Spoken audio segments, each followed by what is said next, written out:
Hey, Malachi, how you doing? I'm good. How are you? Kind of a strange question for you here, but about 6 minutes left in the second quarter. LSU ran a zone read. You made the tackle. It was about a 5 yard gain. Daniels kept it.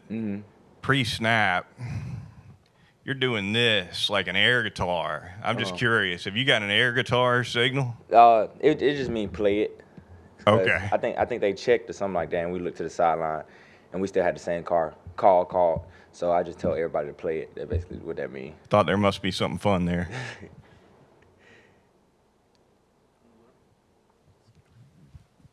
Hey, Malachi, you've been in the slot most of your career here, but obviously I saw you play a lot of safety on Saturday. How comfortable are you doing that, and what's the difference between playing that and playing in the slot?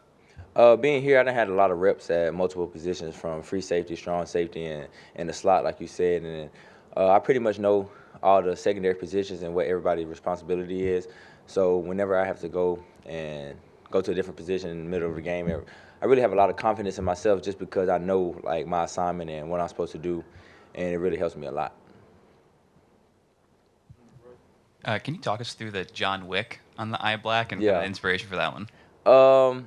Nah, I've been trying to get those little eye black things in for a minute, and I like to write different stuff on it. So John Wick was just kind of how I was feeling that day. I had on all black suit. Majority of my team had on all black suits too, just for the, I guess you could say it was a little revenge game, and so that's just where that came from.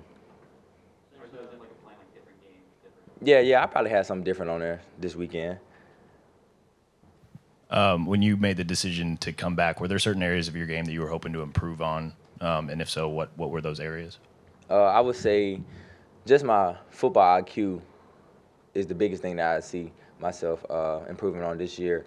And, man to man, all of that. But being a communicator and being a leader was something I was trying to focus on coming into this year. And I think I'm doing a pretty good job of that. Just have to keep on coming to work every day and keep on grinding. Coach Saban talked about fighting complacency this week, and obviously you guys have two big wins over some rivals last few games. How are you guys fighting complacency this week? The message to our team just need to be that this is a big game. I mean, it is a big game. It's an SEC game. Every game in the SEC is going to be a tough, difficult task, especially when we go on the road. And this isn't the place I've played before, so I really don't know what to expect as the atmosphere. But like I said, we just have to tell the team that this is another big game, and just because it's the next game on the schedule, we got to focus on going 1-0 this week. Trey Amos has stepped in a lot when there have been injuries in the secondary. How have you seen him just adjust to the program in his first year, and how he's been able to consistently step up? Yeah, Trey, one of those guys that he comes into work every day, and he's always asking me questions because he's actually my locker mate. And so when he first got here, we just kind of hit it off, and just been talking to him and just making sure he has confidence in himself when he go out there and play, because he is a great player for us, and he contributes a lot to what we do whenever he comes into the game. And he just got to keep coming in, going to work, and doing what he do every day. What has the journey of this team been like the last 8 weeks, from losing in week 2 to having a chance to clinch the West this weekend? It's been a long journey. I feel like this team really knows that we can't lose another game, and I feel like that helps us a lot in a way, just to know that we're basically playing an elimination game every week, and so that's kind of how we approach it, and that's why we have to be so focused on the details and making sure we prepare the right way, and just not allowing that to happen again.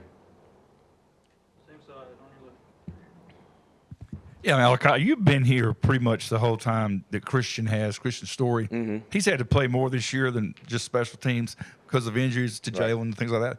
Just talk about the job you've seen him do this year for y'all in the secondary. Yeah, Christian is a great player for us.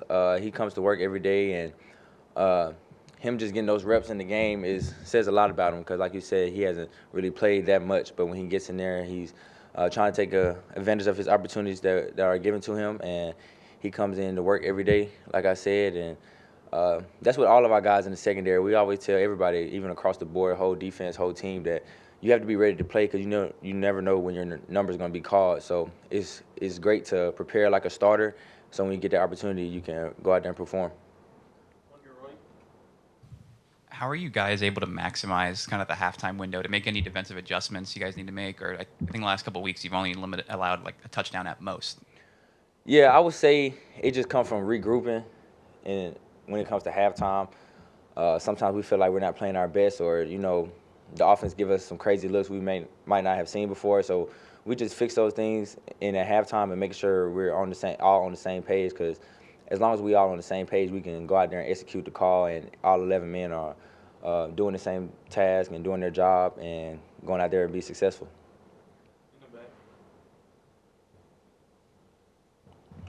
Malachi, how have y'all been able to play off the fan engagement these last few games and the impact that they've had on the outcome and just y'all's overall performance? Yeah, shout out to the fans, man. They definitely have Brian Denny rocking these past 2 games, and it's helped us a lot. And we love that. We love the energy that they give us and that they bring, and it really makes it difficult on the other team to go out there and perform and communicate calls when you got 100-some thousand screaming and yelling at the top of their lungs.